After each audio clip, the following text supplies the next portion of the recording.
হাওয়া অফিসের পূর্বাভাস মতোই শুক্রবার ৭ সকালে স্বস্তির বৃষ্টি নামল মালদায়। বৃষ্টিতে ভিজল মালদা শহর। উল্লেখ্য, হাওয়া অফিসের পূর্বাভাস অনুযায়ী গত ১৬ তারিখ থেকে মালদায় বৃষ্টি শুরু হয়েছে। গত ১৬ তারিখ থেকে শুক্রবার ২৩ তারিখ পর্যন্ত প্রায় প্রতিদিনই মালদায় কম বেশি বজ্র বিদ্যুৎ সহ বৃষ্টি হয়েছে। সঙ্গে মাঝে দু একদিন হালকা ঝোড়ো হাওয়া বয়েছে। এর মধ্যেই শুক্রবার ৭ সকাল থেকে মালদার আকাশ কালো মেঘে ঢাকা পড়ে। সকাল থেকে মালদা শহর সহ জেলার বিভিন্ন প্রান্তে বৃষ্টি শুরু হয়।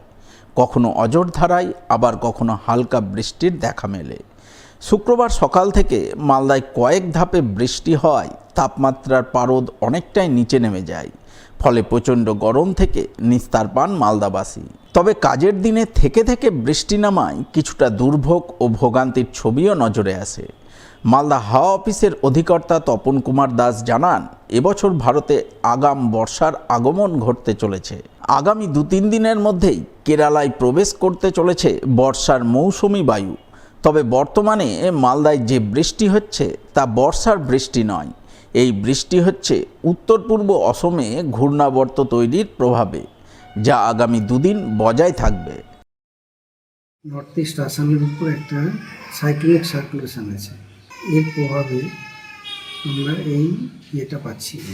ওয়েস্ট সেন্ট্রাল নর্থ বঙ্গোপসাগরের উপর একটা সাইক্লিক সার্কুলেশন আছে এবং এটা লো প্রেশার নিম্নচাপ তৈরি হওয়ার সম্ভাবনা খুব প্রবল। আগামী ২৭ তারিখের মধ্যে সেটা লো প্রেশার তৈরি হয়ে যেতে পারে। মোটামুটি নেক্সট 2 ডেজ, আরও 2 দিন পর, আজকে হচ্ছে 23 তো, মোটামুটি 25-26 তারিখ নাগাদ কেরলে হিট করে যাবে। কেরলে হিট করার কথা 1 জুন।